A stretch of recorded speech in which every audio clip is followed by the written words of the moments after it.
ክርስቶስ መስቀል ላይ የነበሩት 5 ሚስማሮች ማለት ነው። 3ቱ በቀጥታ ሰውነቱ ላይ ያረፉ ናቸው። 2ቱ ደግሞ አንደኛው ከላይ ደብዳቤው ላይ የተደረገ ነው። ሁለተኛው ደግሞ መስቀሉን ለማያያዝ የነበረው መሀል ላይ የነበረ ነው። 5 መሆኑ አዳም የተረገመውን እርግማን ወይ ደግሞ አዳም የጠፋበትን ጥፋት 5 ስለመሆናቸው ቀጥታ ሲክስለት ነው። 3ቱ በቀጥታ አካሉ ላይ ማረፉ ግን የሔዋንን አካሉ የሆነችው ሔዋንን የነበረባትን 3 እርግማን ቀጥታ ሲክስላት ነው ማለት ነው። መቅደሱ ላይ ወይም ደግሞ በቤተክርስቲያናችን መቅደስ ላይ እንደ ጉልላት የምንጠቀመው መስቀል ለምንድን ነው የሚለው ነው። ይሄ ጉልላት የክርስቶስ ውለታውን ማሰቢያ ነው። ከዛ ደግሞ ሸክሙ ቀላል የሆነውን ይሄን መስቀል እኛንም የሚሸከመን ክርስቶስን ሁሌ ዕለት ዕለት እንድናስብበት የሚያደርገን ነው። ቤተክርስቲያን ደግሞ መስቀሉን ተሸክማ ስናይ እኛም መሸከም እንዳለብን ይሰማናል። ምክንያቱም እኛም የክርስቶስ መቅደሶች ነንና እኛም ልክ እንደ ቤተ መቅደሱ ወይም ደግሞ እንደ ዋናው ቤተክርስቲያን ሁላችንም መስቀሉን ተሸክመን መከተል እንዳለብን ሪማይንደር ነው ማለት ነው። ክርስቶስ በአደባባይ ላይ ሲሰቀል በህዝብና በአሕዛብ መካከል የነበረውን መጋረጃ ተቀዷል ማለት ነው። ህዝብና አሕዛብ አብረው መቀመጥ አብረው መብላት የጀመሩበት በዚሁ በክርስቶስ መጋረጃውን የማስወገድ ስራ ነው ማለት ነው። የአዳም ሞት መጋረጃን ወይም ደግሞ መከፋፈልን ያመጣው፣ የክርስቶስ ሞት ደግሞ አንድነታችንን አጠንክሮልን ሄደው ወይም ደግሞ ህዝብና አሕዛብ እንኳን የሚገናኙበትን መስመር አበጅቶ ነው ሄደው ማለት ነው። ፍርሃት የሰውና የእግዚአብሔር ሪሌሽንሺፕ ላይ የሚያደርገው የቱ ጋር ነው? በፍርሃትና ወይም ደግሞ በፈሪሃ እግዚአብሔርና በፍቅረ እግዚአብሔር መሀል ላይ በእነዚህ ስፔክትረም መሀሉ ላይ የሆነ ቦታ ላይ ያደርጋል ማለት ነው። ፍርሃት አውት ኦፍ ሪስፔክት የሚሆን ፍርሃት አለ። ከኃጢአት ደግሞ የሚመጣ ኔጌቲቭ የሆነ ፍርሃት አለ። አዳም ስላጠፋ ወይም ደግሞ አዳም ስለበደለ ፍጹም የሆነ ፍርሃትን ወይም ደግሞ ይሄኛው ኔጌቲቭን የሆነ ፍርሃት ፈርቷል ማለት ነው። እመቤታችን ግን ከመላኩ ጋር ስትነጋገር ምንም አይነት ፍርሃት በሷ አልታየም ነበር። አዳማዊ ኃጢአት እንዳልደረሰባት ይሄ ያሳየናል። ሁለተኛው ነገር ደግሞ እነሆኝ የጌታው ባሪያ ስትል ለአዳም የደረሰው የዕዳ ደብዳቤ እርሷ ጋር እንዳልነካትና እርሷ ጋር እንዳልደረሰባት ያሳየናል ማለት ነው። የሞተው ማን ነው የሚል ርዕስ አለ። የሞተው ማን ነው የሚለው ርዕስ ላይ ምንድነው? ስለ ክርስቶስና ሞትን ነው እዚህ ጋር እንትን እያለልን ያለው። የሞተው ክርስቶስ ሳይሆን ክርስቶስን ይይዛለሁ ብሎ የመጣው ሞት ራሱ መሞቱን በዚህ ምዕራፍ ላይ እናገኛለን። ይህንን መጽሐፍ ስናነብ የኢትዮጵያ ኦርቶዶክስ ተዋሕዶ ቤተክርስቲያን ምን አይነት ነገረ ክርስቶስ አረዳድ እንዳላትና ምን አይነት ትርጓሜዎች እንዳሏት በደንብ የምናይበት ይሆናል። ሁላችንም በቤታችን ውስጥ ነው ቤተክርስቲያናችን ውስጥ ያሉ ሊትሬቸሮችን ክርስቶስ እንዴት እንደሚሰብኩ የምናይበት ይሆናል ማለት ነው።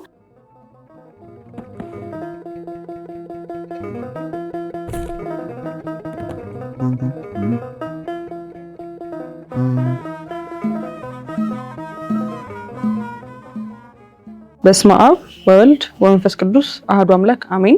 በዛሬው የመልዕል ቡክ ሪቪው የዳሳችን መዳረሻ ያደረግነው በሊቀ ሊቃውንት ስምዐኮነ መላክ የተጻፈውን በሞት የተገለጠ ፍቅር የሚለውን መጽሐፍ ይሆናል። አብራችሁን ቆዩ። ይህ መጽሐፍ በ2006 ዓ.ም ነው ለመጀመሪያ ጊዜ ታተመው።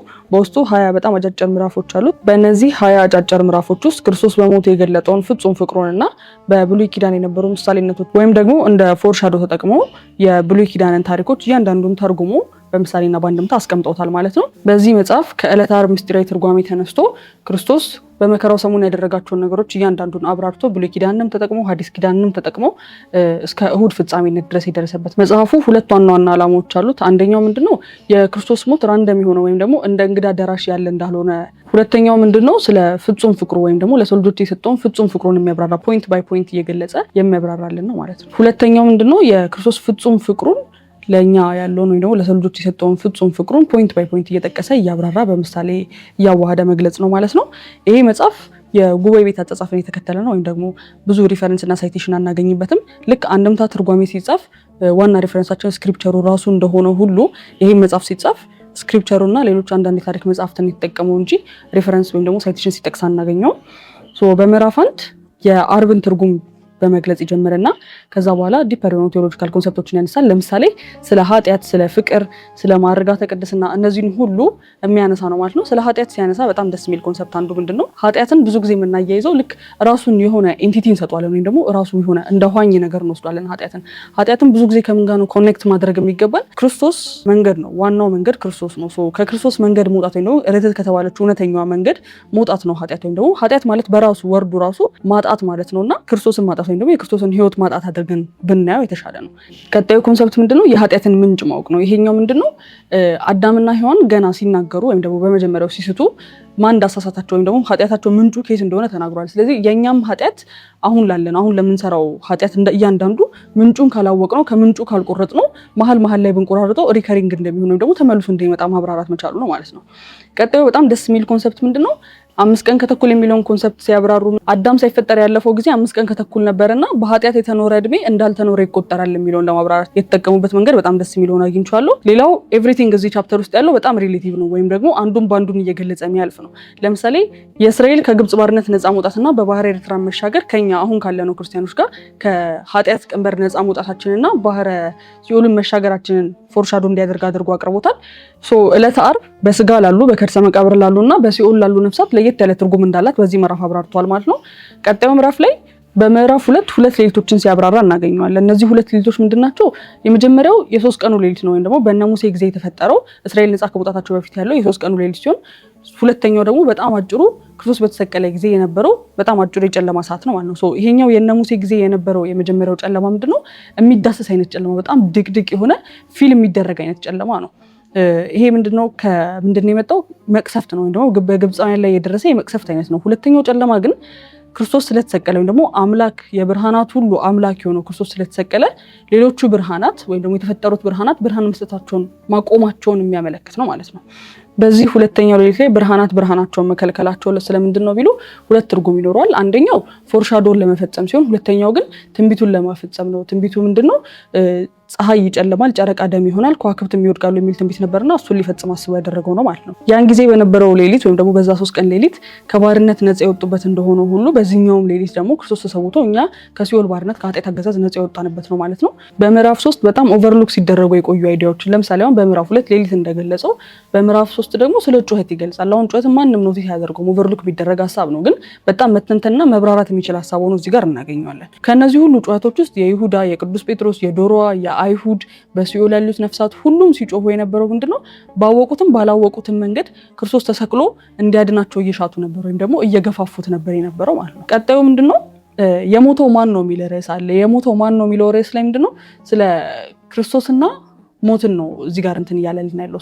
የሞተው ክርስቶስ ሳይሆን ክርስቶስን ይይዛለሁ ብሎ የመጣው ሞት ራሱ መሞቱን በዚህ ምዕራፍ ላይ እናገኛለን። በዚህ ምዕራፍ ላይ ሌላ የምናገኘው አንድ ርዕስ በምሴተ ሐሙስ የነበረውን ጸሎት ነው። ይሄኛውም አባት ሆይ ይህች ጽዋ ከኔ ትለፍ የሚል ነው። ይሄንን በሁለት መንገድ ልንፈታው እንችላለን። አንደኛው ፈርቶ ፍርሃታችንን አስወገደልን ማለት እንችላለን። ሁለተኛው ደግሞ አዳምና ሔዋን ፈቃድን ባለመጠበቃቸው ወይም ደግሞ ፈቃዱን ባለመጠየቃቸው የመጣብንን ሞት ፈቃድን ጠይቆ ሊመልሰው መፈለጉን እናያለን። በዚሁ ምዕራፍ ላይ 3 አርዕስተ ኃጣውእ መኖራቸውን እናያለን። እነዚህ ኃጢአት መሰረቶች ምን ናቸው? ስስት፣ ትዕቢትና የትዕግስት ማጣት ናቸው። ፕራይድ በጣም ብዙ ጊዜ ኦቨርሉክ የሚደረግ ሀሳብ ነው። ይሄ ፕራይድ የምንለው ወይም ደግሞ ሲምፕሊ አለመታዘዝ የሚል ኮንሰፕት አለው በአማርኛ ወይም ደግሞ ተአብዮ ማለት ነው። ይሄ አንድን ሰው ወደ ራሱ ሪፍሌክት እንዳያደርግ ወይም ደግሞ ታመም ያለው ብሎ ወደ ሐኪም እንኳን እንዳይሄድ ወደ ራሱ እንዳያይ የሚያደርግ አይነት በሽታ ነው።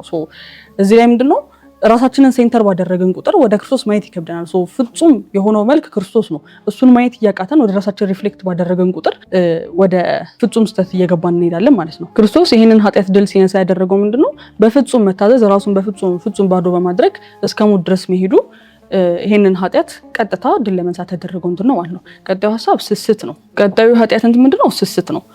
እዚህ ጋር ክርስቶስን ተጠምተን ሳለን ወይም ደግሞ ህይወታችን የተጠማችው ክርስቶስን ሆኖ ሳለ በሌሎች ነገሮች ራሳችንን ፉልፊል ለማድረግ በሞከርን ቁጥር ወደ ባሰ ኤምፕቲነስ ወይም ደግሞ ባዶነት የምንገባበት ህይወት ይሆናል ማለት ነው። በምዕራፍ 5 ምጽአተ ከይሲ በሚል ርዕስ ውስጥ የራሳችንን ህይወት ዞር ብለን እንድናይ የሚያደርግና ከድራማ ወጥተን በእውነት ክርስቶስን እንድንኖር የሚያደርግ አይነት ምክር አለ። ቀጣዩ ምዕራፍ ላይ ምንም ባይኖረንስ የሚል ሀሳብ አለ። ምንም ባይኖረንም ራሱን ባዶ ባደረገልን ክርስቶስ በእርሱ ሙሉ መሆናችንን በዚህ ምዕራፍ ላይ በደንብ አብራርተውታል። ንጹህ ሰውነቱን ይዞ ነው ክርስቶስ ወደ መስቀል የወጣው። እኛም ምንም አይነት ሸክም ሳንሸካከም መስቀሉን ብቻ ተሸክመን ክርስቶስን መከተል እንደሚገባ እናይበታለን ማለት ነው። ዓለምን የምናይበት መነጽር ራሱ መስቀሉ ወይም ደግሞ ነገረ ክርስቶስ መሆን መቻል አለበት። በሱ መቀረጽ መቻል አለበት ወርልድ ቪዋችን ማለት ነው። ራስን ባዶ ማድረግ ወይም ደግሞ ኪኖሲስ የምንለው ሀሳብ በጣም ፍጹም የሆነ የመጨረሻው የፍቅር አክት እሱ ነው። ራስን ፍጹም ባዶ ማድረግ ማለት ነው። ይህንን የተማርነው ከማን ነው? ቀጥታ ከራሱ ከባለቤቱ ከክርስቶስ ነው ማለት ነው። ከምዕራፍ 6 ጋር ተያይዞ ምዕራፍ 7 ላይ ስለ ፈያታዊ ዜማን ሲያወራ እናገኘዋለን። ይሄኛው ፈያታዊ ዜማን በገነት ከመላእክት ጋር ሲነጋገር ከኪሩብ ጋር ሲነጋገር ማለት ነው። ኪሩብም ተደንቀው ፈያታዊ ዜማንም ማነህ ተብሎ ሲጠይቅ መመለስ እስከሚያቅተው ድረስ የሆነበት ሁኔታ እናያለን። እዚህ ምዕራፍ ላይ ፈያታዊ ዜማን ከክርስቶስ እግር ስር ቁጭ ብሎ ሳይማር ሳይከተለው ከሱ ጋር አብሮ ሳይውል ሳያድር እንዴት ብሎ በአንድ ቀን ሩጫውን ጀምሮ በአንድ ቀን ሩጫውን እንደደረሰና ገነት እንዴት እንደገባ የምናገኝበት ምዕራፍ ነው። ከኪሩብ ጋር ሲነጋገር አንድ ያስቀመጡት ንግግር አለ እዚህ ጋር። ኪሩብ ዞር ብሎ ፈያታዊ ዜማንን ሲያየው ፍጹም ክርስቶስን መስሏል ወይም ደግሞ ራሱ ክርስቶስን መስሎ ያገኘዋል ማለት ነው። ይሄኛው ሀሳብ ምንድነው? ከቴዎሲስ ጋር የሚገናኝ ነው ወይም ደግሞ ክርስቶስን መምሰል በደሙ ከታጠበን በኋላ እንዴት ክርስቶስን እንደምንመስል ኤክስፕሌን የተደረገበት ምዕራፍ ነው ማለት ነው። ቀጣዩ ምዕራፍ ላይ ስለ መጋረጃ ያነሳል። ይሄ ምዕራፍ ላይ ክርስቶስ ሁሉንም መጋረጃዎች አስወግዷል፣ ወይም ደግሞ የእሱ መስዋዕትነት ያደረገው እና አሮን ያደርጉት እንደነበረው ከመጋረጃ ጀርባ ሆኖ ሳይሆን በግልጥ ሜዳ ላይ በታየ አይነት መስዋዕትነት ነበረ ማለት ነው። በሰውና በእግዚአብሔር እንዲሁም በፍጥረታት መካከል በዘመናትም መካከል የነበረው መጋረጃ ሁሉ ያስወገደው ክርስቶስ ነው።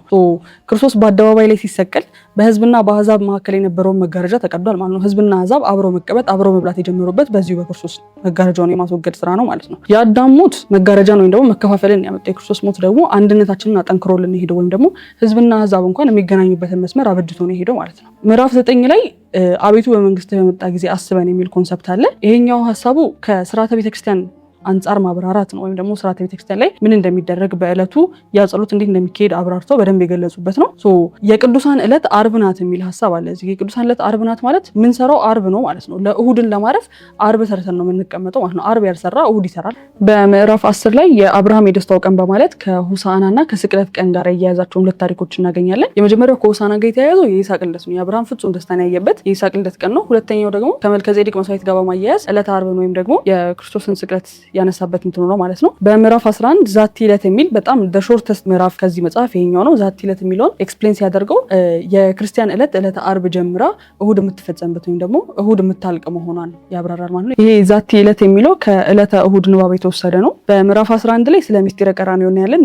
ቀራንዮ ድሮና አሁን የሚል ሁለት አይዲያዎች አሉ። ቀራንዮ ድሮ ከአዳም መፈጠር እስከ አዳም መሞት እስከ አብርሃም ድረስ መልከጼዴቅ፣ ሁሉም የብሉይ ኪዳን ትላልቅ የሆኑ ኢቨንቶች የተፈጠሩበት በዚህ በቀራንዮ ተራራ ነው። በመጨረሻም ክርስቶስ የእነዚህን ሁሉ ነገር መቋጫ ያደረገው ራሱ ይህንን ተራራ ነው ማለት ነው። አሁን ደግሞ ቀራንዮ የምንለው የክርስቶስ ደም የፈሰሰበትን የእኛን አእምሮ ወይም ደግሞ የእኛን ሰውነት ነው ማለት ነው። ቀጣዩ 5 ቅንዋት የሚል ሀሳብ አለ እዚህ ጋር። 5 ቅንዋት ማለት ክርስቶስ መስቀል ላይ የነበሩት 5 ሚስማሮች ማለት ነው። 3ቱ በቀጥታ ሰውነቱ ላይ ያረፉ ናቸው።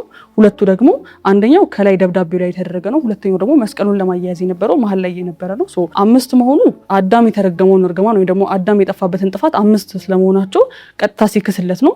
3ቱ በቀጥታ አካሉ ላይ ማረፉ ግን የሔዋንን አካሉ የሆነችው ሔዋንን የእርሷን የነበረባትን 3 እርግማን ቀጥታ ሲክስላት ነው ማለት ነው። መስቀሉን ከዕፀ ሕይወት ጋር መስቀሉን ከያዕቆብ ካያት መሰላል ጋር እያያያዘ በደንብ ይተረጉመዋል። ሌላው በምዕራፍ 15 የምናገኘው መቅደሱ ላይ ወይም ደግሞ በቤተክርስቲያናችን መቅደስ ላይ እንደ ጉልላት የምንጠቀመው መስቀል ለምንድን ነው የሚለው ነው። ይህ ጉልላት የክርስቶስ ውለታውን ማሰቢያ ነው። ከዛ ደግሞ ሸክሙ ቀላል የሆነውን ይህን መስቀል እኛንም የሚሸከመን ክርስቶስን ሁሌ ዕለት ዕለት እንድናስብበት የሚያደርገን ነው።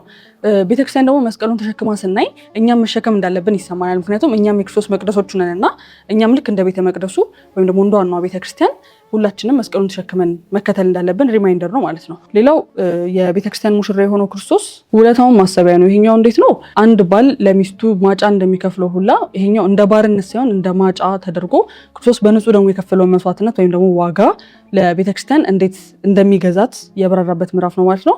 መስቀሉ ደግሞ ዘውዷ ነው ወይ ደግሞ ይሄ ልክ ሚስት ቀለበት እንደምታደርገው ሁሉ ቤተክርስቲያን ደግሞ መስቀሉ ዘውዷ ወይም ደግሞ ክብሯ ሆኖ እናገኘዋለን ማለት ነው። በዚህ ምዕራፍ የመጨረሻው ኮንሰፕት ምንድነው? ፍቅር ምንም እንደማያስፈልገው ወይም ደግሞ ክርስቶስ ባዶውን ሆኖ እንደወደደን እኛም ደግሞ ባዶአችንን ሆነን እንደወደደን ክርስቶስ የሚያሳይ ትልቅ ምሳሌ አለ ማለት ነው። ቀጣዮቹ ምዕራፎች ላይ ስለ ስርዓተ ቤተክርስቲያን፣ ስለ ማህሌቱ፣ ስለሆነ ንዋያተ ቅዱሳኑ፣ ስለ ዝማሬው፣ ስለ እንቅስቃሴው እያንዳንዱ ነገር እንዴት ክርስቶስን እንደሚሰብክ የሚያሳይበት ነው። በምዕራፍ 17 ላይ ክርስቶስን ሲሰቅሉት አይሁድ በጣም አቻኩሎ መስቀላቸውና ምንም ለፍርድ ሲያመላልሱ የነበረበት ጊዜ ላይ ሁሉም ለድህነታቸው ሳያውቁ እየሮጡ እንደነበረ በደንብ ያብራራል። ሌላው ደግሞ ደብዳቤው በ3 ቋንቋዎች ነው የተጻፈው።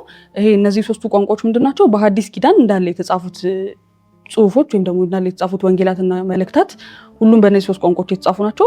ከሁሉም ቀድሞ የአህዛብ ንጉስ ነው የክርስቶስን ንግስና የመሰከረው። ከዛ በፊትም ደግሞ ገና ሳይወለድ ክርስቶስ ንጉስ እንደነበረ በጣም ብዙ የስክሪፕቸር ወይም ደግሞ የዋና የመጽሐፍ ቅዱስ ክፍሎች ላይ እናገኛለን ማለት ነው።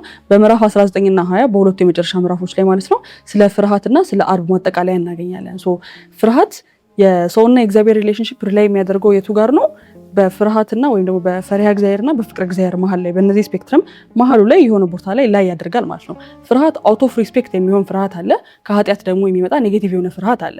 አዳም ስላጠፋ ወይም ደግሞ አዳም ስለበደለ ፍጹም የሆነ ፍርሃትን ወይም ደግሞ ይሄኛው ኔጌቲቭን የሆነ ፍርሃት ፈርቷል ማለት ነው።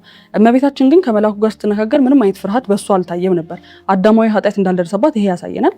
ሁለተኛው ነገር ደግሞ እነሆኝ የጌታው ባሪያ ስትል ለአዳም የደረሰው የዕዳ ደብዳቤ እርሷ ጋር እንዳልነካትና እሷ ጋር እንዳልደረሰባት ያሳየናል ማለት ነው። በመጨረሻው ዕለተ አርብ ድጋሚ ያነሳትና ከዛ በኋላ ከእሁድ ማጠቃለያ ጋር ወይም ደግሞ መዳረሻችን እሁድ እንደሆነ አብራርቶ መጽሐፉን ይጨርሳል ማለት ነው። ይህንን መጽሐፍ ስናነብ የኢትዮጵያ ኦርቶዶክስ ተዋሕዶ ቤተክርስቲያን ምን አይነት የነገረ ክርስቶስ አረዳድ እንዳላትና ምን አይነት ትርጓሜዎች እንዳሏት በደንብ የምናይበት ይሆናል። ሁላችንም በቤታችን ውስጥ ነው ቤተክርስቲያናችን ውስጥ ያሉ ሊትሬቸሮችን ክርስቶስ እንዴት እንደሚሰብኩ የምናይበት ይሆናል ማለት ነው። ሁሉም ኦርቶዶክሳዊ ሊያነቡ ይገባል የሚለው አይነት መጽሐፍ ነው። መልካም ነው።